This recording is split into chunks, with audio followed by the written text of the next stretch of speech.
So I can get having some fetishes, you know, fetishes are normal, not really, but let's say they are.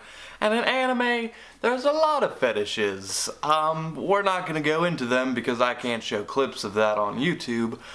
But in this show, the main character has a fetish for zombies. Because when I think zombies, I think just the most attractive, glamorous, gorgeous, amazing looking women there are. Yeah. Well, I'm sure the girl from this show, she must look, oh god, that's awful. Okay. This guy's weird. I've always questioned your sanity, but I never knew you were this crazy! I just wish I could take you someplace nicer than this, you know? I just want to experience life. Do things other girls do that I haven't yet. So zombies are a part of storytelling that I think the general populace will never get sick of. With how many zombie stories there are out there, this should have died out decades ago. But then when you start to think about zombie stories, Shaun of the Dead, High School of the Dead, Zombieland, Warm Bodies, The Last of Us, a lot of the zombie stories that I grew up on and experienced, a lot of them aren't even really zombie movies anymore. So when I saw this anime, I wasn't that taken aback. It's a romantic comedy with zombies in it. I've already seen Warm Bodies. Ooh, this isn't that much of a far stretch, especially for anime. And Sankarea does very little to actually be a zombie story. Our main character, he is an expert on zombie culture. He grew up on the stuff. He is a mega nerd for the zombies. And he kind of has a fetish for them. Our next main character is the pampered yet also depressed, emotionally traumatized Rea, a rich girl with an abusive father. Rea meets our main character and the two, let's just say, it's heavily implied and there's heavy foreshadowing that Rea is going to become a zombie and these two will eventually fall in love. And our main character, he easily could have been this edgy, horror, emo kid with all these emotions and angst that would have really fit the horror bill. That's the complete opposite of him. He is just a fun-loving zombie nerd, and he's just this plucky kid who happens to be into this sort of weird thing. Plus, he looked like a cat. The main character looks like a cat for some reason. Why not? Speaking of cats, there is a zombie cat in this show.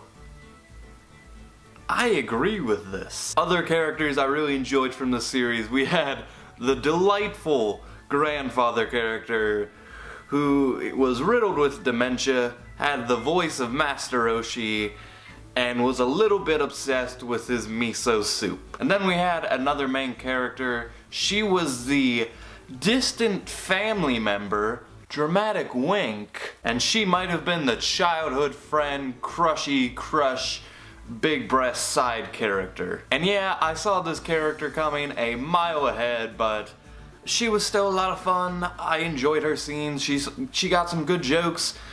She was kind of like half the fan service for the series, but she was still enjoyable nonetheless. And yes, this show actually has villains. The villains for the show are Rea's parents. The mom, she's this cold, cutthroat lady. She was really good. The father was crazy. This man was crazy. You hate him so much, which I guess he's a villain, you're supposed to hate him. He really gets under your skins, and he is creepy, he is unforgiving, still an interesting character at the end of the day though. But we haven't even got into the best character. The best character in this show is Furuya. Furuya is the main character's little sister. Not like that, not like that. On top of having a really great character design, she gets the best jokes in this entire series. They're all given to her. And I don't know why I loved her so much. Maybe it was because she was like this hardworking, monotone, but still an asshole at the end of the day character.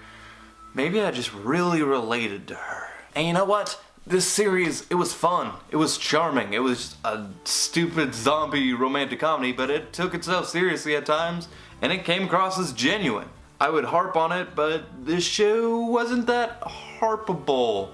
There wasn't much that I disliked here. I'm kind of sick of these love triangles in anime not ending how I want them to, but at the same time, I don't expect them to end how I want them to. Because this is where all my ships go. They sail and then they sink down into the ground where they will be buried in the depths of the ocean for all eternity with all the other anime ships. Also worth talking about, the show had a 13th episode that was separate from the rest that I thought was worth talking about. I watched it and the zombie cat narrates this episode. I approve. Ultimately, it was just an alright episode. The plot didn't really progress other than introducing a new villain, which is kind of pointless considering the fact that there wasn't a sequel and we never saw this character again, but I bet those manga readers sure had fun. Final thoughts here, guys. I like this show. I wish I had it for Halloween back when that was a thing, because the show I watched was not a good time.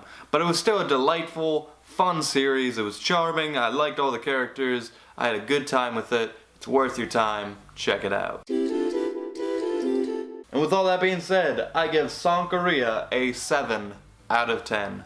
Thank you guys so much for watching. As always, you can check out my Twitter. You can check out my Patreon if you want to support my dreams and such. And if you want, you can check out my second channel for bonus content. Anyway guys, thank you so much for watching again. And with that, I leave you.